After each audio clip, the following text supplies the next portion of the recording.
Alors, bienvenue mesdames et messieurs dans ce live de la Confrérie du Rhum, ce soir spécialement avec un épisode spécial du podcast Le Singlecast, donc en direct également. Je suis avec mes collègues habituels, comme vous les connaissez. Tout d'abord avec notre cher blogueur belge préféré, Roger Caroni. Roger, comment vas-tu? Ça va très bien. Bonjour tout le monde. Ça va, donc en termes de Belgique, comment ça se passe? Pas trop difficile? Oh, c'est comme partout en Europe, je pense. Enfin, il y a des pays un peu plus cool, entre guillemets, mais ici, c'est un peu comme la France, on va dire. Donc, ouais. Ça va.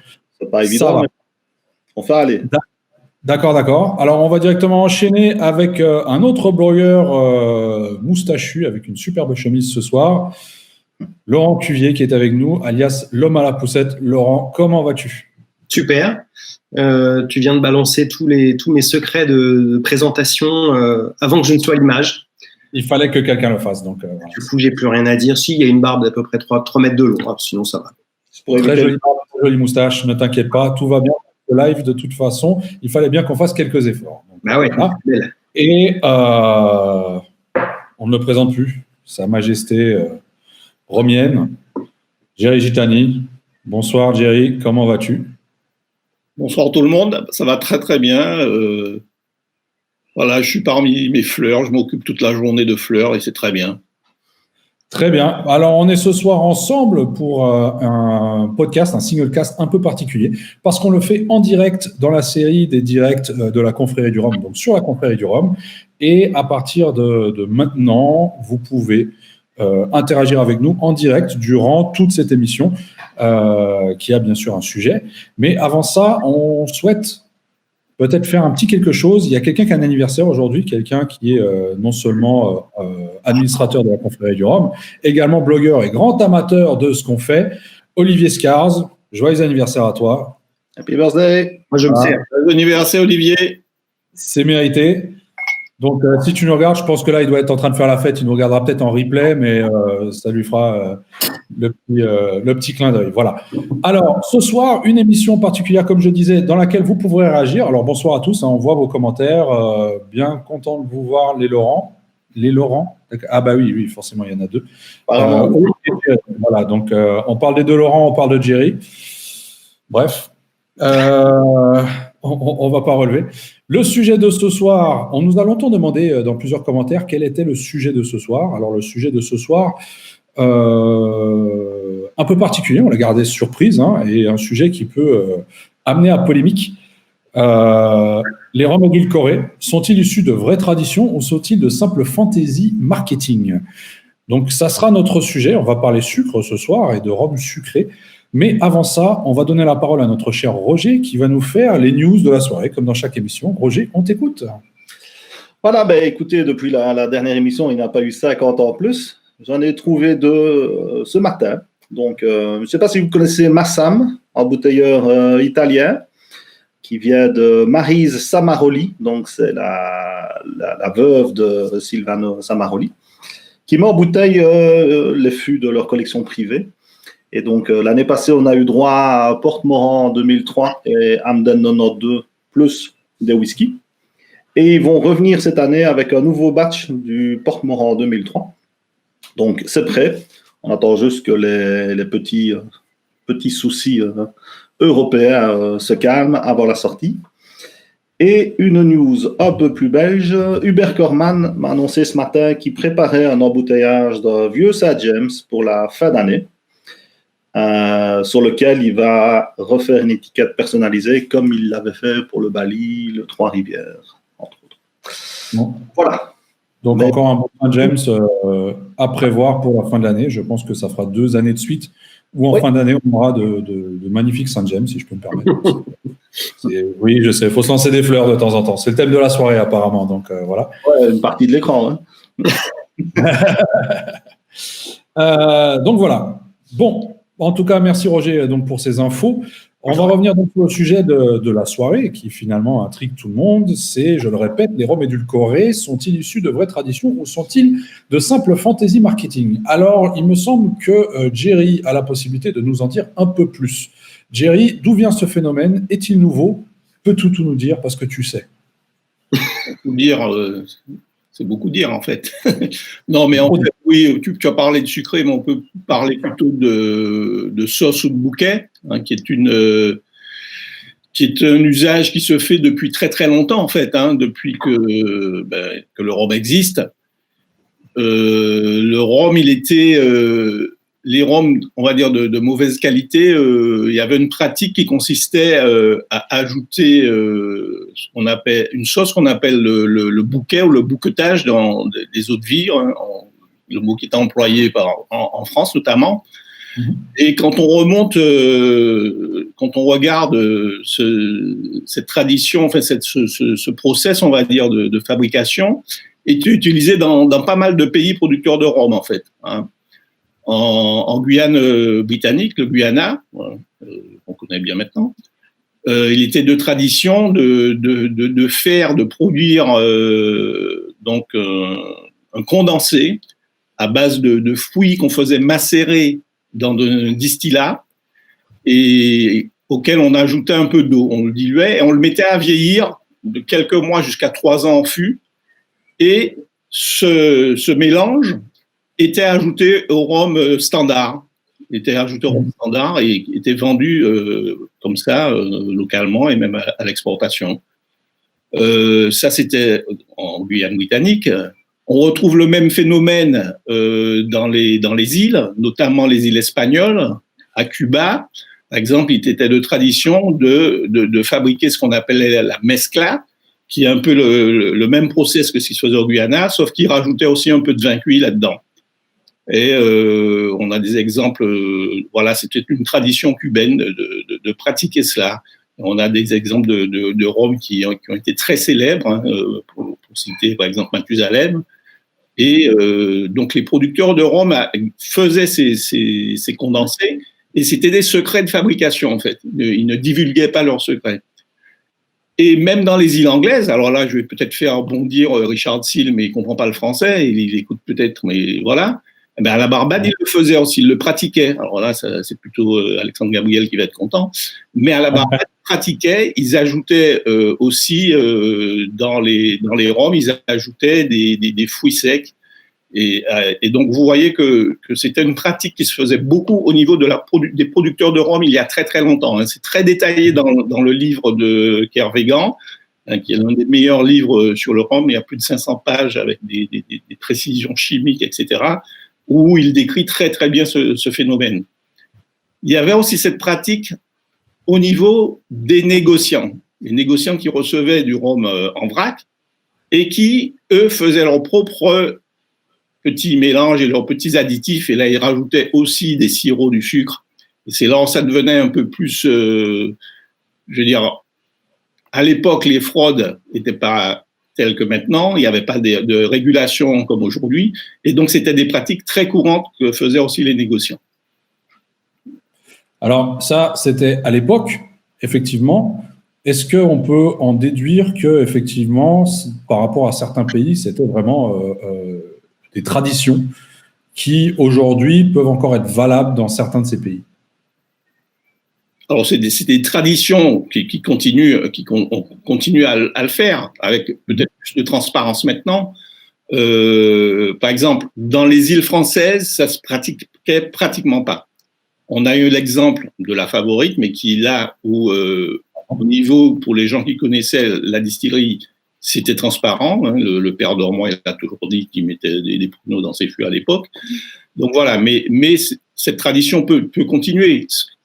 Je pense que le débat va plus porter sur les nouveaux producteurs de rhum qui utilisent des additifs et qui ne le disent pas, pour camoufler la mauvaise qualité de leur rhum. Je pense que le débat va plus porter là-dessus. Est-ce que, du coup, je sais pas, est-ce qu'on a encore le temps après l'intro de 2 heures ou on arrête? Je peux continuer sur l'intro. Non, ça va, arrête. On peut aussi dire que il y a des ajouts, puisque, par exemple, en Jamaïque, on sait que dans la fermentation, ils ajoutent des fruits. Est-ce qu'on peut considérer ça? Voilà, donc le débat. Je peux continuer si tu veux, Laurent. Alors justement, c'est ma question suivante, et là, vous aurez peut-être un peu chacun votre avis.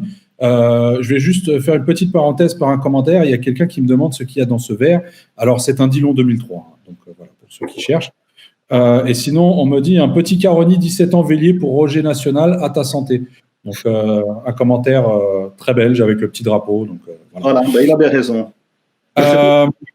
Donc, pour venir à ma question suivante, justement, et là, je vais peut-être vous demander votre avis à tous les trois, qu'entend-on aujourd'hui par édulcoration ? Avant tout, je voudrais juste réagir à un truc que Jerry a dit, qu'il y a une tradition dans de nombreux pays, etc. Et qu'en Martinique, par exemple, c'était assez exceptionnel. Par exemple, pour la Fabrique. Et on sait les différents articles qu'il y a pu avoir dessus, les différents échanges, c'était très intéressant. Et tu soulignes quelque chose, tu dis, c'est quelque chose qui était absolument public, dit pour les gens qui connaissaient la distillerie, ou pour les gens qui connaissaient le patron. Alors, certes, mais moi, par exemple, tu vois, enfin, la distillerie, j'y suis allé il y a 1 an. Avant, je connaissais pas particulièrement la distillerie. J'ai jamais parlé au père d'Ormois. C'est pas quelque chose qui, du coup, était, moi, à la portée de ma connaissance. Donc, voilà, je veux juste souligner ça, et ça me fait embrayer sur un autre truc, parce qu'on entend d'autres, alors c'est plutôt embouteilleur indépendant pour le coup. Oui, ben alors pour répondre à ce que tu dis, c'était une tradition qui était faite depuis les années 60, à cette époque. Il faut se mettre aussi dans le contexte. On ne connaît pas forcément tous les détails de la fabrication. Le consommateur était moins avare de connaissances. C'est pas comme à notre époque où nous, on peut tout savoir. Donc voilà, sans vouloir excuser qui que ce soit. Ça marche. Et moi, je voulais juste revenir, justement, mais c'est ma moustache. Et puis, Kev, toi aussi, t'es beau, on est tous beaux. Voilà. Je voulais juste dire que ça me fait penser à ce que certains embouteilleurs indépendants ont pu dire ou disent. Alors, je pense par exemple à Plantation, mais il peut y en avoir d'autres, qui ont toujours dit, nous, on ne l'a jamais caché, on l'a toujours mis en avant. Alors, oui et non. C'est-à-dire que quand on a l'occasion de parler directement avec les gens de la marque, ils le disent. Mais le consommateur qui va acheter sa bouteille, sur la bouteille, c'était pas marqué. Maintenant, ça devient marqué. Mais voilà, toujours, moi, je prends toujours un peu avec des pincettes les producteurs ou les distributeurs qui vont dire « Mais nous, on l'a jamais caché, on a toujours été transparent. » Ouais, du moment que c'est pas sur la bouteille, c'est pas transparent. Voilà, je voulais faire cette petite aparté. Oui. Il y a encore quelques années, le rhum était dans l'inconscient collectif quelque chose de doux et sucré. La plupart des gens, quand on parlait rhum, on parlait d'un truc suave, rond, dans l'imaginaire collectif, pour diverses raisons.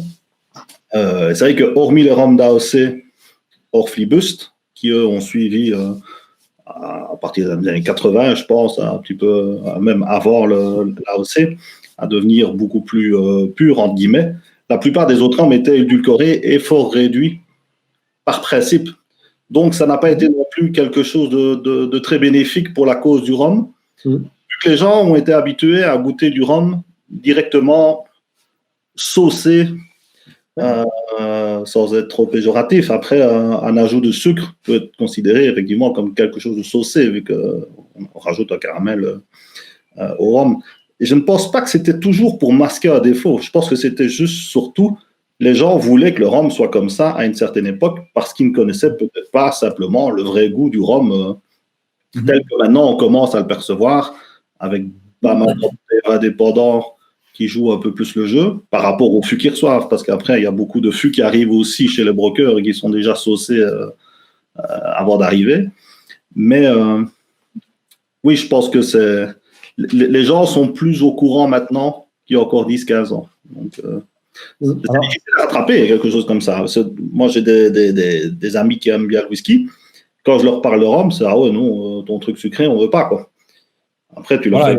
Justement, qui fait la remarque. Il y a quelqu'un qui fait la remarque, justement, beaucoup ont commencé avec des rhums édulcorés, type Diplomatico, etc. Ah ouais. Mais je crois qu'en France, alors après... le luxembourgeois et le belge pourront peut-être me contredire, mais en France, comme on a nos Antilles françaises, et donc on a accès à ces rhums-là facilement, et ça fait vraiment partie de la culture rhum en France, en métropole, évidemment dans les îles aussi, mais parle plutôt de la métropole. Du coup, j'ai l'impression qu'en France, on commence peut-être moins nécessairement par des choses sucrées, parce qu'on peut tout de suite avoir accès à un petit punch, un rhum AOC pour faire un planteur, j'en sais rien. C'est ça. C'est-à-dire que culturellement, vous êtes beaucoup plus proche par rapport au rhum agricole, au fait, d'enjeux, par rapport à d'autres pays qui n'ont pas justement ces connexions avec les Antilles françaises, comme la Belgique, le Luxembourg, ou encore, je prends aujourd'hui l'exemple de l'Allemagne, où le rhum agricole est finalement quand même encore très peu connu. Ouais. Alors c'est en train de changer effectivement, Laurent, mais il y a quand même beaucoup de gens qui découvrent l'Europe, même ici, en France métropolitaine, avec des rhums quand même, on va dire, plutôt sucrés. C'est beaucoup plus facile d'accès. C'est vrai que nous, dans notre entourage, il y en a de moins en moins. Mais moi, sous ma casquette de vendeur, je vois quand même qu'il y a beaucoup de gens qui sont sur les rhums sucrés au départ. Ça change, mais très lentement malgré tout. Et à l'étranger, alors là, n'en parlons même pas. Les rhums agricoles ne sont pas connus du tout. Ouais. Et pour les gens, ils sont habitués au rhum avec des très, très, on va dire, même sucrés ou moins sucrés, mais pas les rhums comme nous, on les aime avec notre goût français. Quand c'est que sucré, ça va encore, quoi. Alors justement, on a un commentaire qui nous vient là, qui n'est pas faux et qui nous dit « L'ajout de sucre n'empêche pas le plaisir de boire du rhum, c'est la transparence qui est importante. » Je pense qu'on est tous d'accord sur ce sujet-là. Non. C'est pas parce qu'un rhum est sucré qu'on ne va pas forcément pouvoir l'apprécier. C'est vrai, mais avec une certaine limite. Alors, ce avec quoi je suis d'accord par rapport à ce commentaire, c'est que la transparence est primordiale. Il faut savoir ce qu'on boit, il faut savoir s'il y a des ajouts. C'est extrêmement important. En revanche, le sucre, quand même dans certaines limites, c'est-à-dire que le sucre à dose, alors ça chacun quantifie un peu, mais à dose un peu trop importante, modifie de manière extrêmement importante le profil du rhum, à tel point, enfin, je sais pas, je sais jamais comment on prononce cette marque, c'est Riese, HS Riese. AH Riese, ouais. AH, ouais, c'est ça. J'en ai bu une fois, parce que je me suis dit, tiens, il y a une finition sauterne, je sais pas quoi, c'était au Rumfest, je crois. Non, mais là, tu nous parles de sirop, là. Mais c'est imbuvable. Je pense qu'il faut le mettre avec, comme tu dis, voilà, c'est un sirop, il faut le mettre avec de l'eau, ou je sais pas. Alors, détrompe-toi, ici en Allemagne, par exemple, alors c'est une marque danoise, il me semble. Oui. Et ici en Allemagne, par contre, c'est un produit qui marche très, très bien. Pour le coup, qui se vend très, très bien. Ouais. Donc, c'est, je pense, en fonction des cultures et des palais, peut-être quelque chose qui peut varier. Voilà. Roger est revenu. Oui, on t'avait perdu là pendant 2 ans.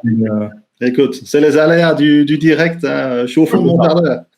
Non, mais pour revenir sur le côté sucré, moi, j'insiste pour dire qu'en France, on aime beaucoup les rhums agricoles, mais il y a quand même des gens qui aiment les choses sucrées. Sans parler d'édulcoration, en France, on est quand même les champions du monde des rhums arrangés qui sont sucrés. C'est vrai. Sans parler d'édulcoration, de choses, voilà. Donc, c'est pas aussi catégorique que ça. Alors, justement, Laurent, tu nous parlais de limites. Il y a des limites. Il y a des limites, effectivement, notamment des limites légales qui sont prévues. Et je souhaiterais revenir sur un petit extrait de la loi votée, donc mise en place par l'Union européenne concernant l'édulcoration des rhums depuis l'année dernière, donc depuis mai 2019, ça fait pile poil 1 an maintenant. Et cette loi a un point bien précis qui nous dit « Le rhum peut être édulcoré pour compléter le goût final. Toutefois, le produit final ne peut contenir plus de 20 grammes par litre de produits édulcorants exprimés en sucre inverti. » Ouais. Voilà. Alors, la première question que j'ai été me poser, tout simplement, c'était « Qu'est-ce qu'un sucre inverti ?» Et là, je suis tombé sur une définition assez intéressante qui nous explique que, connu depuis très longtemps puisqu'il est constituant majeur du miel, c'est en fait un mélange de sirop de glucose et de sirop de fructose à concentration égale qui affiche un pouvoir sucrant légèrement supérieur au fructose. Il évite la dissociation des sirops, des pâtes, des fondants. Le sucre inverti peut également être utilisé en biscuiterie, pâtisserie, car il favorise la conservation du moelleux. la coloration des produits et l'augmentation de la saveur sucrée. Voilà, donc c'est ça ce qu'on nous dit aujourd'hui légalement. Qu'est-ce que vous en pensez? C'est-à-dire qu'avant ça, cette loi n'existait pas, en quelque sorte. On disait juste qu'on pouvait rajouter du caramel pour la partie coloration, mais pas forcément pour la partie édulcoration du produit. En fait, moi, ce qui m'ennuie là-dedans, c'est que du coup, sur une bouteille, il n'y a pas de différence entre un rhum qui est à 0 et un rhum qui est à 20. Ouais. Et il n'est pas nécessaire pour le producteur, distributeur, embouteilleur d'indiquer quoi que ce soit. Du moment qu'il est maximum à 20, il appelle ça rhum et il ne doit rien d'autre. Alors que quand même, quand on goûte un rhum déjà qui est à 20 grammes, c'est déjà bien sucré. ça se sent déjà pas mal, quoi. Donc, c'est un peu c'est deux produits qui ne devraient pas porter le même nom au final. Ben voilà, c'est un peu ça le problème. Alors, très bonne blague en passant un sucre inverti en vaut deux. Voilà, moi j'ai rigolé à l'intérieur de moi-même. Je l'ai trouvé bonne, c'est pour ça que je pensais qu'il valait bien. En fait, comme dit Roger, c'est-à-dire que c'est un peu deux produits différents. Dans le sens où, moi, ce que j'aurais apprécié, on va dire, ce serait que, ben non, c'est 0. Alors après, est-ce qu'on voulait mettre du 2, du 3, voilà. Mais au-delà de ça, soit il y a une obligation de l'indiquer, soit ça change de nom, enfin, qu'il y ait un truc différent, qu'on puisse différencier de produits qui sont effectivement pas les mêmes. Alors, c'est vrai que là, on met sur le même piédestal, donc justement, un produit dans lequel on n'a pas ajouté de sucre et un produit dans lequel on peut avoir ajouté du sucre jusqu'à une certaine limite. Est-ce que ça altère le goût? Alors, je sais que Christine Lambert a fait un article sur le sujet dans lequel elle présentait un exercice tout simplement où on prend un verre d'eau dans lequel on va rajouter 5 grammes, 10 grammes, 15 grammes et 20 grammes de sucre.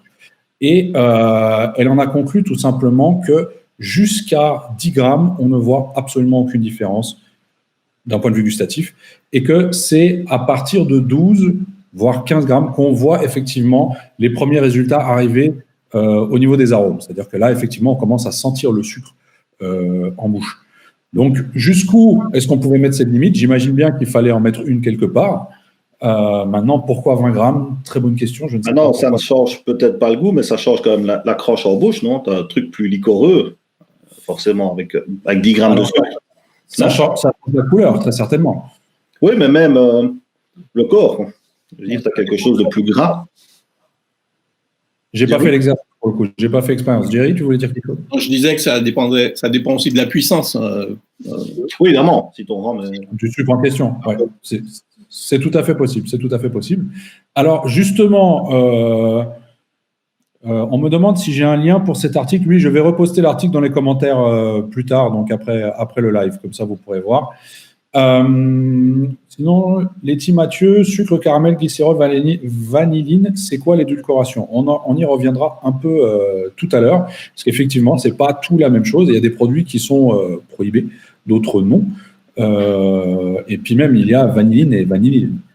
Je veux dire qu'aujourd'hui, on a la vanilline naturelle qui est effectivement présente dans le bois, qu'on peut avoir dans le bois et qui ne va cependant pas excéder une certaine quantité. Il est prouvé que même après 10 ans de vieillissement, un rhum ne contient pas naturellement plus de 7 à 8 grammes d'édulcoration de par la vanilline.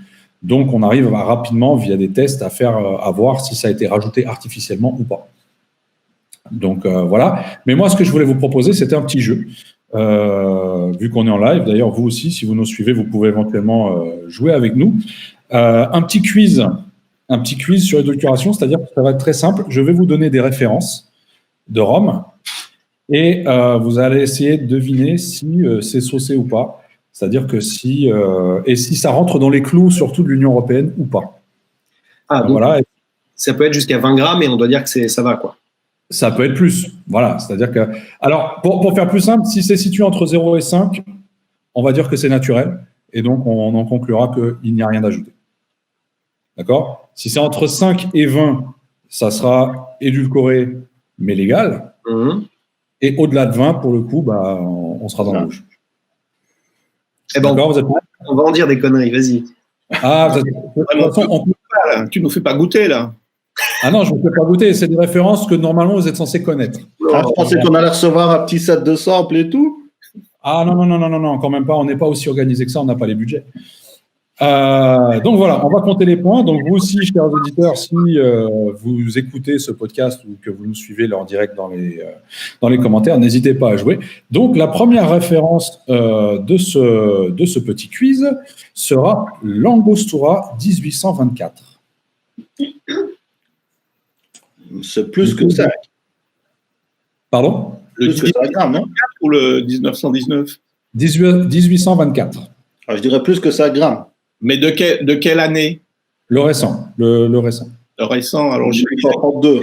ils ont diminué le taux de sucre. Ouais, je dirais que c'est en dessous de 20. Et au-dessus de 5. Au-dessus Ouais. de 15, entre 15 et 20. Entre 5 et 20. Entre 5 et 20, mais à vrai dire, je ne sais plus, moi, dans leur gamme, je sais que je les ai goûtés un moment, je sais que j'ai pas aimé, après j'ai tourné la page. Donc, selon vous, on est dans les clous. Alors, on a Letty Mathieu qui nous dit 24 grammes. Quelqu'un d'autre qui dit plus de 15, 26. Ouais, effectivement, c'est voilà. Alors, on est, selon les tests, à 18 grammes. Ah bah, Donc, on est logiquement dans les clous. on peut avoir une petite étoile. Donc, voilà, vous avez chacun une petite étoile, c'est très bien. Je gagne quoi? Ah, pour l'instant, encore rien. Tu verras à la fin. La chemise de Benoît. C'est ça. Alors, pour le deuxième, et c'est là que ça devient intéressant, le Don Papa, 10 ans. Le 10 ans, c'est le tout noir, hein? Le Don Papa, exactement. Le Don Papa, Ils ont remplacé le sucre par du café, donc il y en a un peu moins. Il est à 115 grammes. c'est le côté caviste spécialisé qui parle. Alors, dans les commentaires, précisez-nous quand même la référence quand vous mettez les grammes, parce que là, on ne sait pas si c'était pour la réponse précédente ou celle-ci, au fait. Moi, je dirais que celui que j'avais goûté, en tout cas, alors ça remonte un peu, mais c'était clairement plus de 20 grammes. Ah. Ouais. Mais je n'ai pas goûté le 10 ans, mais à mon avis, ça ne doit pas être moins sucré que l'autre. Oui, parce que le 10 ans, comme Laurent, je l'ai goûté il y a au moins 5-6 ans, il était au-dessus de 20 hein, à l'époque. Alors, non, mais c'est le juste prix, c'est plus. Ouais, effectivement. 50 grammes, 32 grammes 79 pour le Don Papa. Ouais, bon. On compte toujours en grammes. On parle toujours en grammes. Il y a quelqu'un qui nous met 7 kilos. Ouais, pourquoi pas. Alors, justement, détrompez-vous. Selon les mesures, on est à 16 grammes. Parce que sinon, on ne pourrait même pas le vendre sous forme de rhum, en fait. Alors, Ça ne les empêche pas d'avoir vendu l'autre avant. Hein. Benoît, est-ce que ce serait une version relativement récente où ils ont dit... Ouais, ça dépend des versions. Alors les mesures sur lesquelles je me suis basé sont des mesures qui ont été cumulées par le gouvernement finlandais, d'accord, qui avait donc fait un travail avec les douanes à ce niveau-là, notamment suite aux articles de Johnny Dreyer et Cyril Weglars.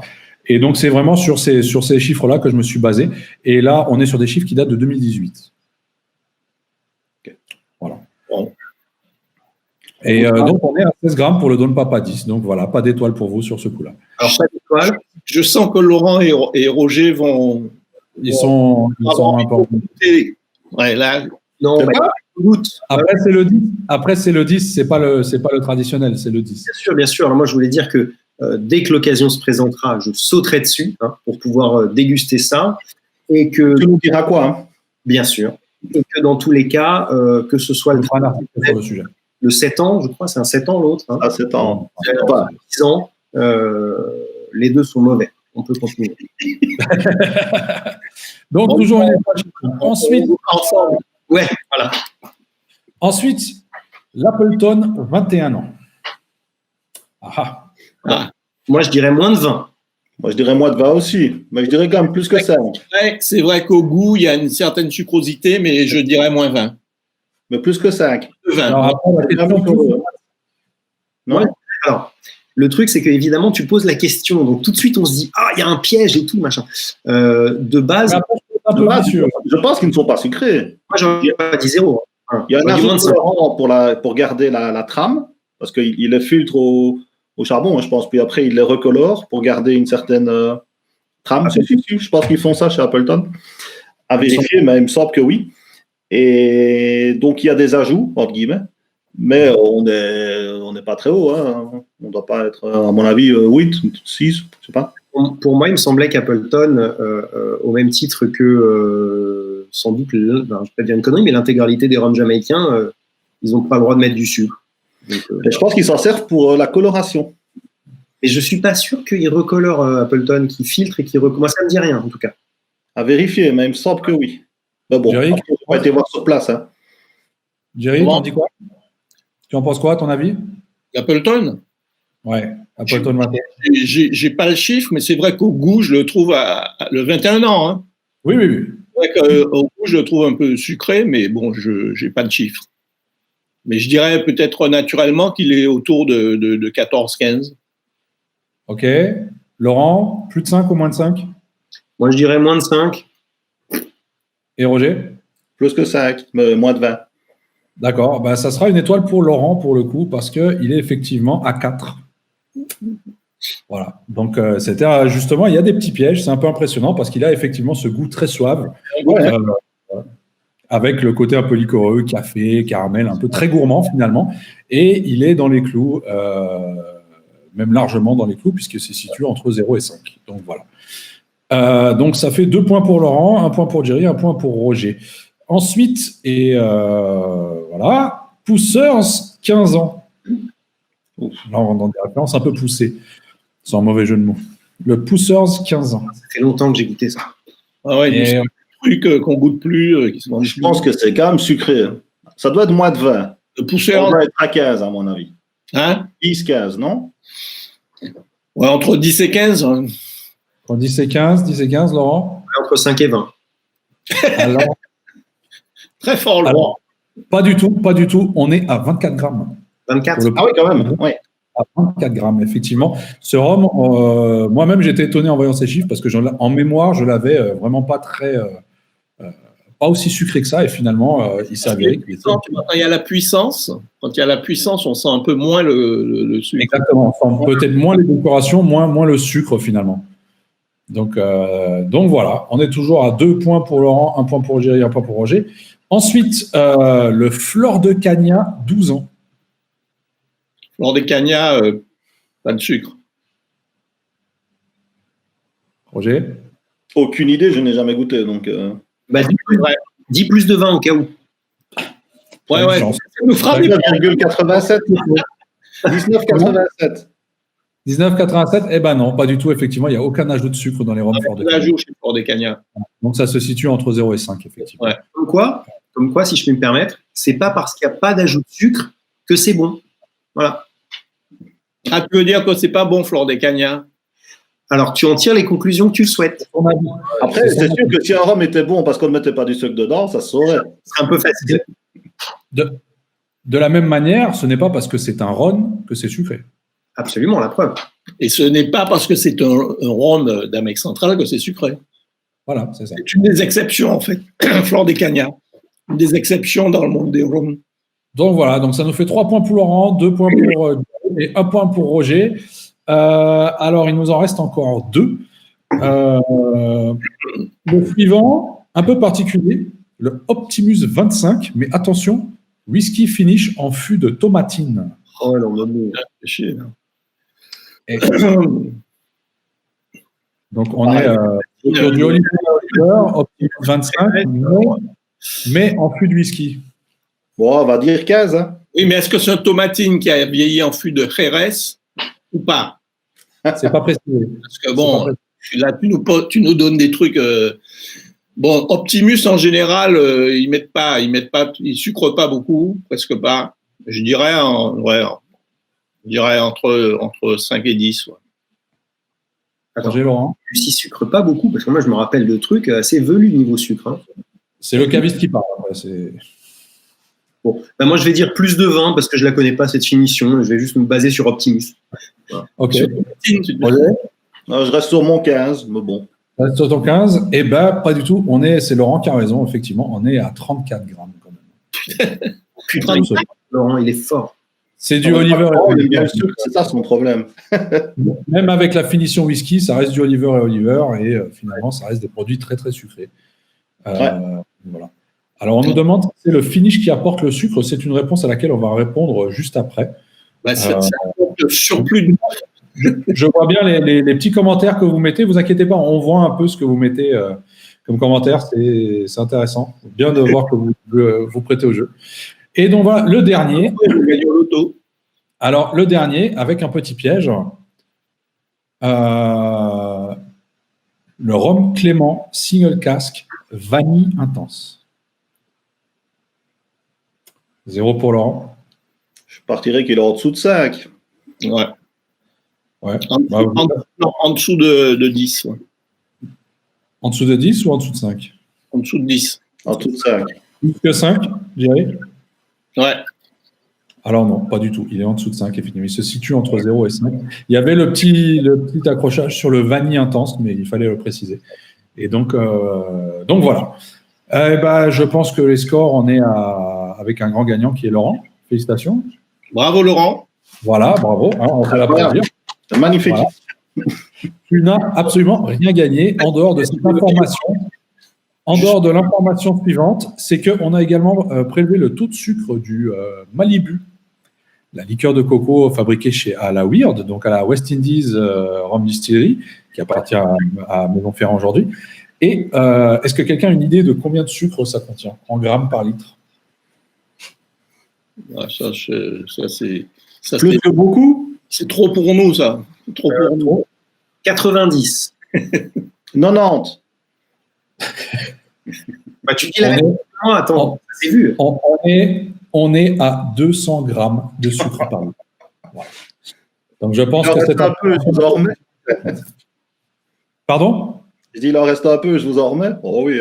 C'est ça. On est quand même à 200 grammes par litre. Donc voilà, il me semblait que c'était pertinent pour le dire. Voilà. Un peu écœurant. Juste apporter une petite précision, parce que tu as parlé du Clément vanille intense. Oui.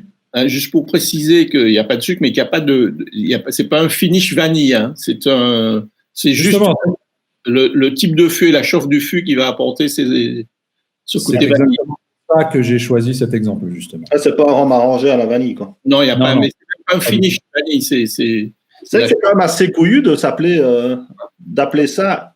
Je n'aurais pas appelé ça. D'un point de vue marketing, je trouve que c'est peut-être pas le truc le plus malin. Parce que les gens vont tout de suite penser, ils vont balancer une gousse de vanille dans la bouteille, quoi. Ouais, mais bon. Ouais, mais ce qui peut faire vendre. Les gens qui aiment la vanille, ils achètent. Oui, mais pour le fan d'AOC et de rhum agricole, il se dit que c'est que ce truc, quoi. Alors, on parlait de législation tout à l'heure. Aujourd'hui, le souci qu'on retrouve au niveau des législations, c'est surtout le contrôle. C'est-à-dire qu'on a quelques difficultés, notamment à contrôler les produits qui rentrent sur les différents territoires.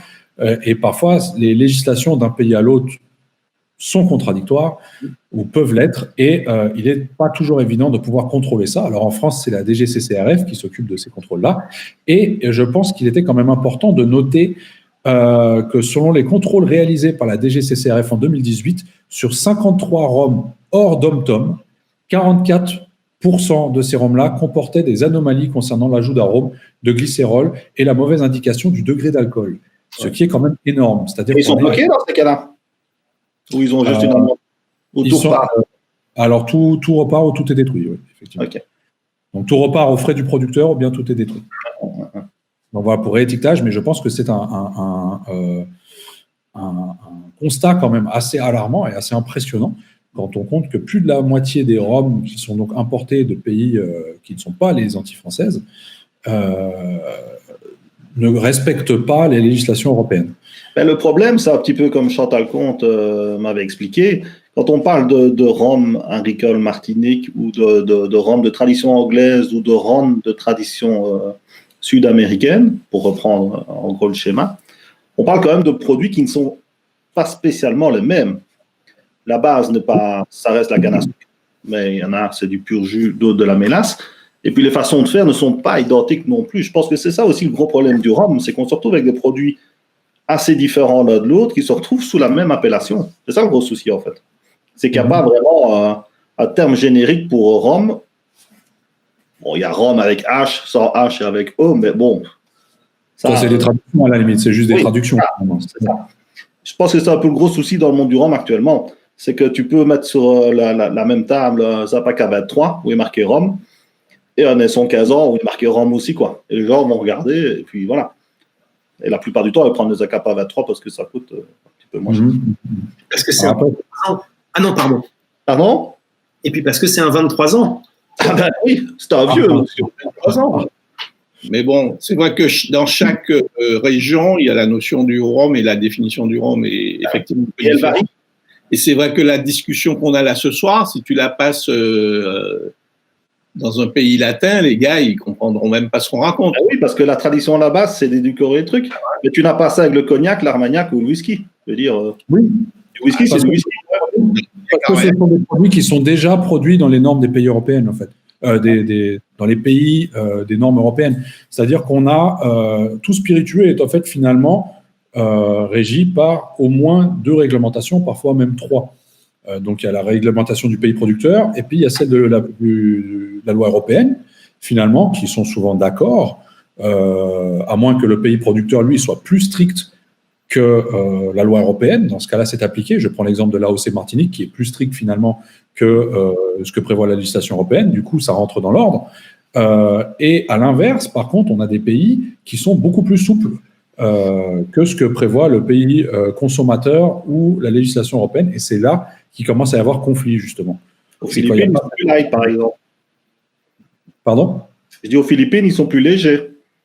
Par exemple, c'est un très bon exemple. Alors, d'ailleurs, il faut faire attention parce qu'aux Philippines, ils ont le Tanduay qui n'est pas sucré. Ou à peine, tu vois. Alors, il n'est pas bon, mais il n'est pas sucré. Il n'est pas top. Mais oui, il y en a ouais, ils se sont trompés, quoi. Voilà. Ouais. Alors, petit commentaire, je suis d'accord avec Roger, on parle de culture et c'est difficile d'imposer une règle pour des choses totalement différentes. Effectivement, c'est un fait. Et c'est ce qui fait aujourd'hui un peu la difficulté dans le monde du rhum, c'est-à-dire qu'on produit du rhum sur absolument tous les continents et on n'a pas une législation internationale à ce niveau-là. Mais après, c'est des problèmes qu'on retrouve dans d'autres alcools aussi. Hein. Si on prend l'exemple du whisky, le whisky en Écosse, en Irlande, au Canada et aux États-Unis n'est pas forcément la même chose. Du moins, le produit localement. Donc voilà. Justement, on a une question. Il y a un confrère qui fait remarquer qu'au Québec, la SAQ fait une batterie de tests, mais étrangement, tout ce qui est associé passe sans problème. C'est vrai, sauf que les tests, ce n'est pas sur le spectacle, c'est sur la présence d'une molécule qui s'appelle le carbamate d'éthyle. Uniquement. Ouais, donc, du coup, il l'a ou il l'a pas, quoi. Voilà, donc s'il y a pas de carbamate d'éthyle, mais qu'il y a 30 grammes de sucre, ça passe. Parce qu'après, ce qui est intéressant pour le Québec, c'est quelque chose que j'ai réalisé il n'y a pas longtemps, suite à une conversation avec Damien Sagnier, c'est qu'au Québec, il n'y a pas de degré minimum prévu pour appeler un produit rhum. Degré d'alcool. Là où chez nous, on est à 37,5, au Québec, il n'y a pas de minimum, justement. Et donc, les tests ne sont pas faits par rapport à ça, c'est-à-dire que leur législation est assez souple, mais il y a effectivement ces contrôles de carbamate d'éthyle qui sont mis en place et qui, malheureusement, punit un peu les rhums agricoles dans la catégorie pour intégrer le territoire. Ouais. Sinon, on a une question pour Laurent Cuvier. J'allais y répondre. Acheter plus de rhum après avoir amélioré ton bilan énergétique, t'es beau, tu m'éblouis. Ouais. Alors, premièrement, moi-même, je m'éblouis, première chose. Deuxième chose, je n'achète plus que du rhum d'Île-de-France. Comme ça, mon bilan, voilà, je suis bon là. Tac. C'est très local et je sens que c'est Michael qui va être content. J'ai aussi un petit rhum de betterave belge, qui était moyen, mais... Dr. Clyde, ça. Alors par contre, maintenant, il fait des belles choses. Au début, c'était un peu... Non, mais il commence à faire des trucs sympas. Ouais, j'ai jamais goûté rien de ce qu'il a fait. Je me rappelais qu'il y avait un truc à base de betterave. Ça m'avait fait. J'avais goûté l'histoire de betterave, c'était pas waouh, effectivement, c'était même pas trop bon en fait. Mais là, les dernières choses qu'il a fait, il y a des trucs sympas, franchement. Sinon, toujours, Stéphane, tu as raison, le Tanduay 15 ans qui n'existe plus. Moi, j'avais juste eu un sample qui était pas si mal que ça et qui était vraiment au-dessus du reste de la gamme. Alors, Laurent, justement, pour ton histoire de rhum belge, concernant ton bilan énergétique, par contre, est-ce que tu vas le chercher en bicyclette? À pied? En poussette? En poussette? Ah, ça oui. Pas pareil. On va lui faire des chariots maintenant pour transporter les bouteilles, c'est parti. C'est Île-de-France que tu hein, il livre en scooter. Non, mais qui? L'Île-de-France. Ah ben non, moi je vais le chercher, bien sûr. En poussette, avec un poussette qui marche au charbon. Tu devrais faire mieux, Île-de-France, mais distillerie de Paris, c'est encore plus près. Alors, distillerie en Île-de-France, pas une en particulier. Ah, d'accord, d'accord. Alors, deux questions. Une première qui nous vient. Je trouve le grand arôme de la baie du Galion sucré, malgré ses 60 degrés. Vous pensez qu'il y a un ajout de sucre? Alors, pour l'avoir goûté encore très récemment, tu sais, chez l'embouteilleur Latitude, qui est Rhum Attitude, en fait, qui ont fait quelques trucs, voilà, à Madère principalement, et puis un Galion, justement. Non, je pense pas du tout. Alors, évidemment, c'est un mélasse. C'est ça qui est à côté liquoreux. Hein. Le processus est différent. Par contre, pour moi, il n'est pas du tout sucré. Les arômes qu'on peut ressentir viennent vraiment du mode de production plus qu'autre chose. Pour moi, il n'y a pas de sucre. Il n'ajoute pas une vinasse à la fermentation là-bas, non? En fait, il n'y a pas de sucre rajouté. Ça vient comme tu dis, du type de fermentation. Puisqu'on va rajouter dans le mou, on va rajouter non seulement de la vinasse, mais on va rajouter aussi du jus de canne. Donc, c'est ce qui va donner ce côté un peu plus sucré et plus. D'accord, c'est un côté liquoreux comme ça. Mais effectivement, tu ne sens pas spécialement du sucre. C'est plus un ajout de sucre. Ouais. Alors, on nous pose également, d'autre part, y a-t-il des rhums blancs édulcorés? Oh bah oui. Alors, rhum blanc, oui, de mélasse, notamment ceux qui sont filtrés. Hein, on prend les exemples. Exactement. Alors, pas blanc agricole, pour le coup, du moins pas que je sache.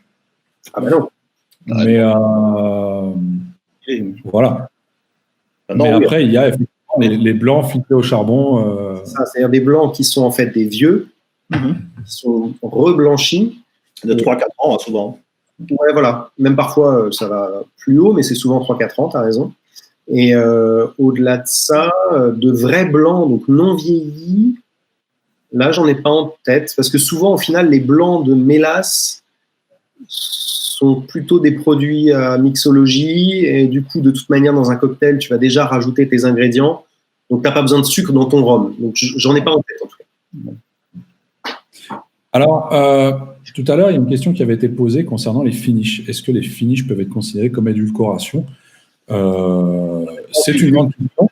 Alors, juste pour préciser un petit truc, il y a Guillaume Ferroni qui a fait un essai, justement, où il a récupéré des fûts qui ont contenu au préalable du Pedro Ximénez, donc des fûts de 225 litres, qu'il a ensuite fait sécher sous serre, vraiment pour voir combien de liquide ceux-ci allaient encore avoir par la suite au sein du bois, au fait, pour pouvoir redonner. Et il a constaté qu'effectivement, le bois absorbait encore jusqu'à 25 litres de liquide dans ses douelles, sachant que le Pedro Ximénez, on est quand même à 350 grammes par litre de sucre environ. Voilà. Et donc, ça pouvait lâcher jusqu'à 40 grammes dans un rhum qu'on remettrait dedans pour un finish, par exemple. Ouais. Donc, à partir de ce moment-là, on pourrait éventuellement en déduire qu'un finish peut être une façon moins volontaire, peut-être, d'édulcorer un produit. Disons que c'est quelque chose qui va permettre souvent d'arrondir les angles.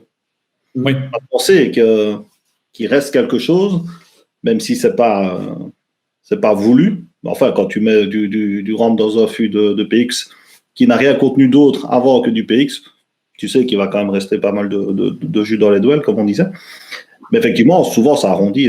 Maintenant, il faudrait voir. Là, on parle carrément de 25 litres qui restent dans les douelles, qui après peuvent. C'est énorme, hein. Ce qui est énorme. Quand même. Ouais, l'exemple de Guillaume était intéressant, même si lui-même le disait, c'était vraiment le cas extrême de l'extrême. C'est pas un cas extrême, on est d'accord, mais c'est pour illustrer justement le propos. Ça peut effectivement être considéré comme une forme d'édulcoration. Ouais, c'est toujours un problème de terminologie, mais bon, si ça apporte du sucre. Moi, je me rappelle, c'était. Je crois qu'il en avait parlé à un Rumfest, enfin entre autres, et le soir même ou le lendemain, je ne sais plus, il y avait une masterclass chez Christian de Montaguer avec Foursquare, donc Richard Seale et fils, et j'avais posé cette question justement. Et je me rappelle que la réponse qui m'avait été apportée, c'était que pour qu'un fût qui a contenu un autre alcool avant donne autant de liquide et donc potentiellement autant de sucre, c'est si le fût n'a pas été vidé et ou nettoyé, enfin vidé correctement et ou nettoyé, mais si c'est nettoyé, l'apport de sucre sera minime. Autrement dit, ce qu'il voulait me dire par là, c'était que si ça donne un profil un peu plus sucré au rhum, c'est quand même qu'il y avait eu la volonté des producteurs de justement ne pas bien nettoyer le fût pour qu'il y ait encore l'ancien alcool, je sais pas moi, du Sauterne, du PX. Pour récupérer le goût du finish, justement. Le goût et le sucre, du coup. Enfin, ouais. Donc, je veux dire, si je veux faire un finish Sauterne ou un finish Porto, sachant que ce sont deux produits sucrés, c'est peut-être quelque chose que je vais aller rechercher également. Pas toujours, mais dans certains cas peut-être. Alors, 25 litres sur un fût de quelle contenance qu'on me demande? C'était des fûts que Guillaume avait testés de 225 litres, il me semble, de PX. Alors, sinon, en analyse, on peut savoir si c'est un apport ou si ça vient du fût. Effectivement, en analyse, ça se sait. Alors après, en analyse, on peut retrouver un peu tout et n'importe quoi, hein, bien évidemment. Le truc, c'est qu'après, ce genre d'analyse en laboratoire coûte cher. Et souvent, c'est un peu le problème. Donc, voilà. Messieurs, pour ma part, je pense qu'on a fait le tour du sujet. Je ne sais pas si vous aviez encore certaines réactions, peut-être, à émettre suite à toute cette discussion. Alors pour ceux, des questions? S'il n'y a pas de questions, pour ceux qui veulent saucer leurs rhums qui font vieillir, j'ai repéré une petite recette de sauçage dans le bouquin de Kervégan. Si vous voulez bien, je peux la lire. Hein. Alors, il donne plusieurs recettes qui étaient utilisées. Hein. Donc là, il me faut un petit peu de lumière. Par contre, excusez-moi, je prends 2 secondes. On va mettre un peu de lumière. Voilà, c'est une petite recette que je vais vous lire. Alors, vous prenez 2 kilos de cuir de bœuf râpé. Alors, notez bien, hein, 300 grammes de chêne pilé, 15 grammes de clous de girofle que l'on introduit dans 100 litres de rhum. Ajoutez la solution alcoolique de 15-20 grammes de goudron de bois résineux et vous laissez macérer une quinzaine de jours. On filtre alors et on colore au caramel. Voilà. Et on recolore quand même encore par la suite. Recette, voilà. Ouais, c'est solide. Est-ce que tu peux nous rappeler Une recette qui date de 1873. Voilà, c'était ma question. Oui, voilà. C'était où ça? Hein? C'était où? Alors, il n'y a pas le pays, hein, c'est dans le guide, dans le guide théorique et pratique du fabricant d'alcool et du distillateur. Paris, 1872. Ouais. Mais c'est vrai qu'à côté de ça, tu avais aussi beaucoup de négociants européens qui recevaient leur rhum et qui le ressauçaient effectivement à leur contenance pour lui donner une couleur plus attractive ou couleur et un goût. Vertueux, quoi. Donc, du coup, oui, c'est un rhum arrangé, là, quasi. Ça servait à améliorer un rhum, il n'était pas du tel quel. Alors, le cuir de bœuf, ouais, j'aime bien l'idée de mettre du cuir de bœuf dans du rhum. On mettait des cuirs de chaussures aussi à une époque, un peu de tout. Chaussures utilisées. Ah bah oui, forcément. Ah oui, sinon, c'est moins bon. Pareil. En tout cas, voilà. C'était un peu tout pour nous, je pense, hein, donc ce soir. Moi, j'en ai toujours à rajouter parce que moi, je pourrais faire 4 heures hein, si on veut. Non, mais j'attendais que tu m'interrompes justement pour le faire. Mais tu sais bien que la première fois où tu dis ça avec Jean Breil, paf, il reste la moitié de l'émission. Donc, ça. On est bien. Pour tu vas pas manger tout de suite. Moi, je voulais revenir sur un truc qu'on voit souvent et qui est vraiment un sujet de débat, l'un des principaux que je pense qu'on peut voir sur la confrérie qu'on a vue de tout temps, par exemple. C'est vraiment le côté sucré, oui, mais ça permet de mettre un pied dans le monde du rhum. Ça permet de débuter par là. Alors, moi, personnellement, ça m'amène pas mal de réflexions. Premièrement, oui. Voilà. Premièrement, ça peut. Je suis d'accord. Moi-même, je suis rentré avec un Eldorado 12 ans qui est sucré. C'est pas le plus sucré, mais il est sucré. Donc voilà. Donc, j'ai évidemment pas dire le contraire.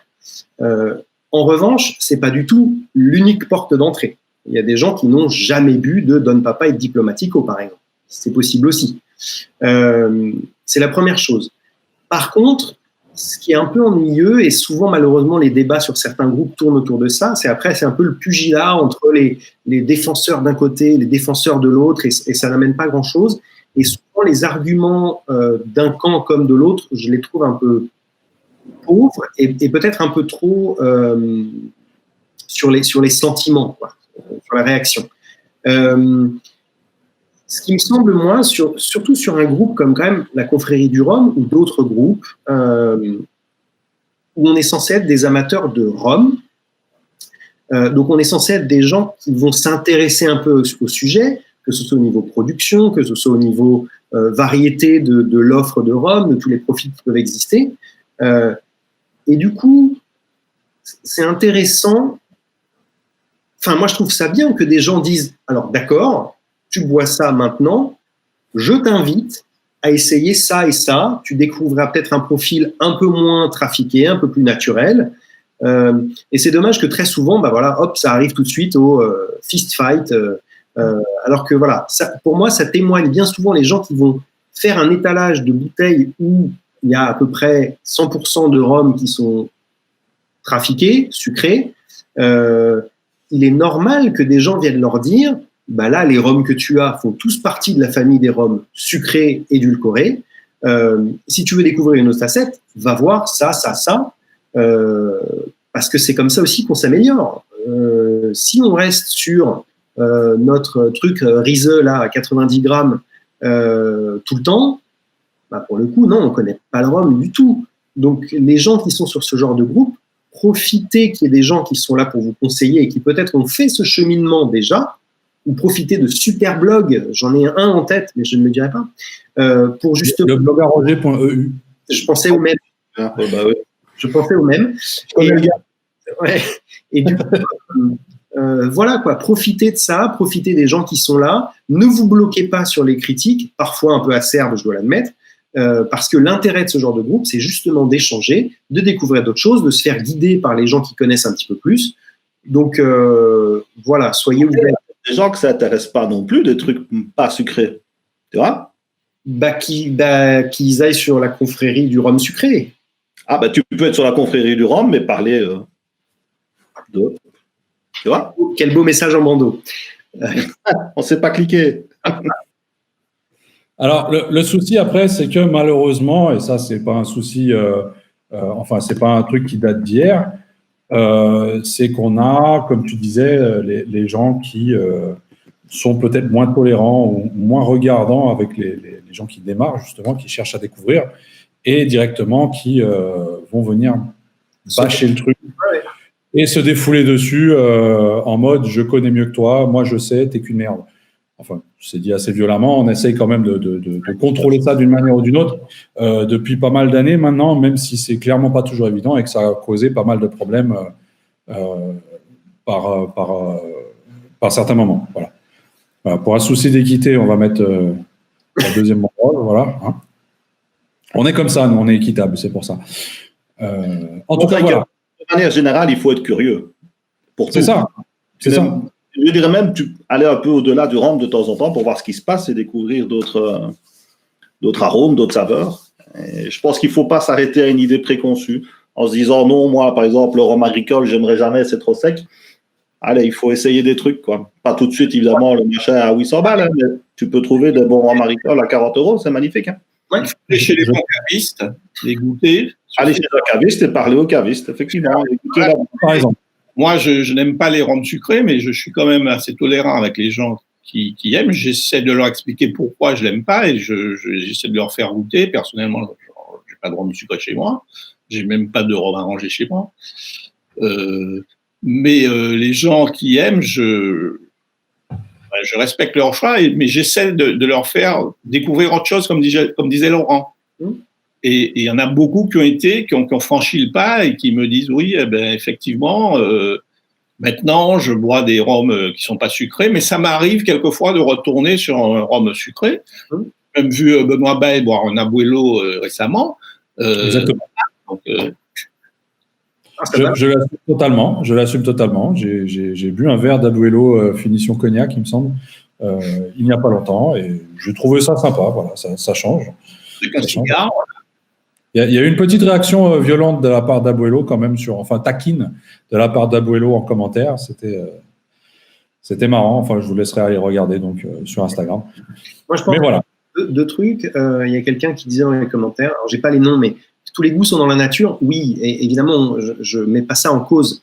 C'est juste qu'on peut savoir son goût, pour le rhum en l'occurrence, mais enfin, parce que là on parle de rhum, une fois qu'on a goûté un petit peu un éventail quand même. C'est-à-dire que si on dit non, moi j'aime le rhum sucré avec un goût d'orange et de vanille, et en plus il est très sirupeux. Alors oui, du coup, ouais. je prends cet exemple au hasard, j'ai pas de nom en tête. Ben non, enfin on peut l'aimer sur le moment où on le boit, bien sûr. Mais juste, moi, ce que je voudrais, c'est que les gens n'en restent pas là et juste soient ouverts. C'est un conseil de dégustation que j'avais donné, je crois, au premier ou au deuxième épisode de ce single cast. Soyez ouverts et ne vous fermez pas à des styles. Et ça marche aussi dans l'autre sens. Hein. Ça peut être intéressant, comme tu disais, Jerry, de revenir vers un truc sucré de temps en temps. Voilà. Et après, pour répondre à Angelo aussi, parce que là, il y avait le nom qui s'affichait, je ne sais pas pourquoi. Oui, non, Eldorado 12 ans, en effet, c'est plus qualitatif que pas mal d'autres rhums qui sont sucrés parce que c'est pas un rhum qui est distillé à je ne sais combien de degrés sur une multicolonne à 95 degrés. Ça a du caractère, hein. C'est un beau rhum. Ouais, voilà. Mais c'est très sucré, effectivement. Comme la plupart des Eldorado, au final. Hein. Même quand tu montes en gamme, tu as toujours. Parce que ça fait partie de leur tradition, justement. Souvent, les rhums de Demerara qu'on peut retrouver chez les embouteilleurs indépendants vieillis en Europe, souvent, soit on a les dark Demerara, comme on disait, qui eux sont bien saucés, et puis on a d'autres beaucoup plus translucides, hein, comme ceux-ci, qui sont là vraiment des Demerara hors tradition guyanaise, on va dire, parce que il est arrivé en rhum blanc qui a été mis en fût en Écosse et sans autre chose. Mais je pense que par défaut, il n'y a pas de Demerara qui sortent officiellement de chez DDL non saucés. Eldorado 12, 15, 21, plus les bouteilles comme ceci qui sont un peu plus haut de gamme, sont toutes saucées à un moment ou l'autre. Ça, c'est clair et net. Parce que le Demerara, le rhum Demerara est censé être brun. Donc, il ne devient pas brun par le Saint-Esprit non plus. Au début de l'émission, c'est une tradition du Guyane. C'est comme ça qu'ils font le rhum chez eux. Donc, soit on l'aime et on l'accepte, soit on n'aime pas et on n'achète pas. Mais je veux dire, critiquer DDL parce qu'ils saucent le rhum, c'est un peu comme. C'est un peu ridicule, en fait. Pour revenir sur ce que disait Laurent, même dans les rhums sucrés, il y a des graduations. C'est-à-dire que tu peux. Quelqu'un qui aime les rhums sucrés, qui boit, par exemple, pour pas nommer du Diplo, ben, tu lui dis, goûtez un Santa Teresa qui vient aussi du Venezuela, ça n'a rien à voir avec un Diplo, parce que c'est déjà beaucoup moins sucré. Et comme ça, petit à petit, il peut évoluer ou pas. Ouais. Et à côté de ça, quand je dis critiquer DDL parce qu'ils font ça stupide, je l'ai fait. Mais là, c'est parce qu'ils nous vendent un truc à un prix de fou, hyper saucé et sans aucune longueur et aucun panache. Donc là, on peut critiquer, effectivement. Mais par exemple, quand on va goûter un Enmore 93 ou 93 chez vous, si on trouve qu'il a un côté sucré, mais c'est parce que c'est comme ça. Je veux dire, c'est tout. Après, on aime ou pas le produit, mais le produit est prévu comme ça. Je veux revenir à ce que tu dis là, juste sur DDL. Ils ont cette tradition de saucer, édulcorer, etc. Je relisais l'interview de Cocktail Wonk que Cyril a traduit il n'y a pas longtemps, sur le responsable production chez DDL. Qui me dit, et c'est pour ça que je l'ai relu attentivement, parce que j'avais lu pas mal de commentaires avant de le lire qui disaient ils mettent des trucs dans le fût et machin et trucs. Le seul truc dont ils parlent, c'est du caramel colorant. Hein. Oui, mais ça reste saucé. Le caramel colorant, t'en as aussi dans les rhums AOC. Hein. Oui, mais à partir du moment où tu le mets à l'emboutage, et à mon avis, en sortant, quand tu goûtes les derniers, il y a des trucs. Hein, je veux dire, le caramel colorant, c'est pas du sauçage. Voilà. Puisque même dans le caramel, s'il est bien charbonné ou pas, quoi. Mais il me semble que dans l'interview, tout n'était pas aussi clair que ça. Il y a des petits passages où il dit pas vraiment. Hein. Il parle un peu de magie aussi. Hein. Ouais, voilà, la magie. Il emploie le mot magie et là. À mon avis, magie, ça veut dire sauce. De la poudre de perlimpin. Hein. Voilà. Mais quand tu vois les derniers blended in the barrel, tu les goûtes tous les 4. Ouais, tu as des petites différences, mais le truc est tellement. Pour moi, je trouve ça assez exagéré. Après, si eux, ils aiment bien, tant mieux. Ce qui est dommage, c'est le prix auquel c'est vendu en Europe. Quoi. Ouais. C'est du marketing. Quoi. Et là, ça devient critiquable. Donc voilà, messieurs, à moins que Laurent souhaite m'interrompre une seconde fois. J'hésite. Laurent, dis-moi comment, il faut que je déguste. D'ailleurs, j'ai failli oublier de lui laisser sa minute de gloire. Oui. Laurent, Ouais. un petit peu de dégustation ce soir pour les gens qui nous regardent. Favorite, c'est pas de la flibuste, hein, mais bon. Alors, prends une paille.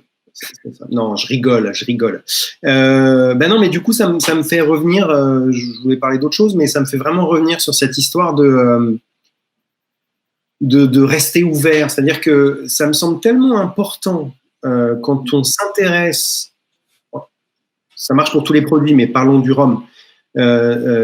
Ça me paraît tellement important d'essayer d'avoir une image un petit peu globale, d'avoir une image la moins parcellaire possible, c'est pas un jeu de mots, qu'il faut vraiment s'ouvrir à des choses. Enfin, je serais moi-même resté sur, comme on disait, Eldorado 12 ans, mais il y a d'autres trucs. Abuelo, j'en ai bu aussi, 12 ans, que je trouvais tout à fait honorable. Et entre autres, grâce à des cavistes, par exemple, moi je sais que c'était grâce à un caviste, où j'ai pu découvrir un peu de choses. Et c'était vraiment lui, et moi je ne peux que me faire l'écho de ce conseil-là, c'est de rester ouvert, de réessayer un agricole de temps en temps. Moi je sais que l'agricole, je ne pouvais pas. Et pendant peut-être, je sais pas moi, les 6 premiers mois où j'en avais goûté avant même de m'intéresser un tantinet au rhum, et ça ne marchait pas. Il y avait toujours un goût qui me dérangeait. Et une fois, on m'a fait goûter, alors c'était le De Paz XO Montagne truc, mais ancienne version dans le coffret bois, là.